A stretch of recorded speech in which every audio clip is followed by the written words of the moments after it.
ایک school teacher پر ایسی کیا مشکلات پیش آئیں کہ وہ ٹیچر سے گنڈا گرد بن گیا؟ پولیس اور جرائم پیشہ لوگوں میں دوستانہ مراسم کیوں؟ عنایت اللہ کے قلم سے نکلا ایک بہت ہی خوبصورت ناول ہیرے کا جگر، جس میں جرم و سزا کی پراسرار اور ہیبت ناک دنیا کے حیرت انگیز حقائق پر مبنی داستان۔ کہانی کی طرف بڑھنے سے پہلے ہمارے چینل کو سبسکرائب کریں اور ساتھ بیل کے آئیکن کو پریس کریں تاکہ ہماری ہر نیو آنے والی ویڈیو آپ تک بآسانی پہنچ سکے۔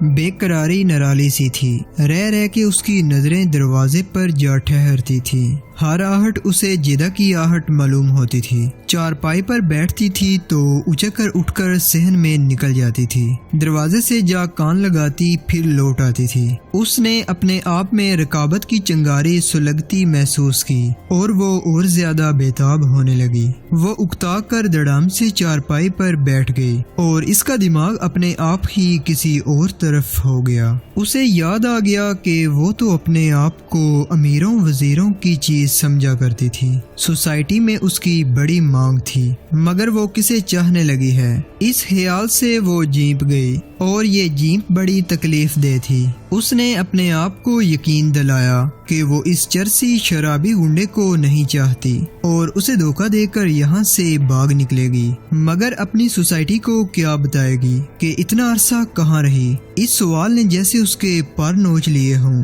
وہ جاگ کی طرح بیٹھ گئی۔ وہ اپنی سوچوں میں اس طرح الجھ گئی جیسے دوپٹہ ہاردار جاڑی میں الجھ جاتا ہے۔ ایک طرف سے الگ کرو تو دوسری طرف کے کانٹے اسے پکڑ لیتے ہیں۔ اچانک کمرے کا دروازہ کھلا۔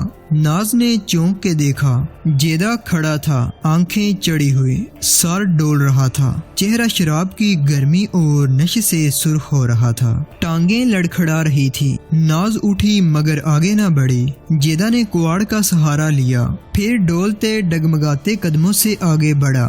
اس کا جسم شال تھا، دو ہی قدم اٹھائے ہوں گے کہ وہ بری طرح ڈولا جیسے گر پڑے گا۔ سر سنبھل نہیں رہا تھا۔ ناز نے لپک کر اسے تھام لیا اور چارپائی کی طرف لے جانے لگی۔ جیدہ کا بے جان جسم ناز پر گرا جا رہا تھا۔ یہ دوسرا موقع تھا کہ ناز اور جیدہ کا جسم اس حد تک ایک دوسرے کے قریب آئے تھے، ورنہ جیدہ ناز کے جسم سے دور ہی رہا تھا۔ نیپر روڈ والے کمرے میں بھی اس کے قریب نہیں گیا تھا اور اسے اپنے کمرے میں قید رکھ کر بھی اس کے جسم سے دور رہا تھا۔ یہ بھی ایک وجہ تھی کہ وہ ناز کو اچھا لگنے لگا تھا۔ آج رات جب جیدہ کا جسم بے بس ہو کر مکمل طور پر ناز کے بازوؤں میں آیا تو اسے ایسا سکون سا محسوس ہوا جو اس کی روح تک اتر گیا ہو، اور چند لمحے پہلے اس کے دماغ میں جو سوچیں آئی تھی وہ دھوپ کے سامنے دھند کی طرح اڑ گئیں۔ جیدہ کے منہ سے بدبو کے ببوکے نکل رہے تھے،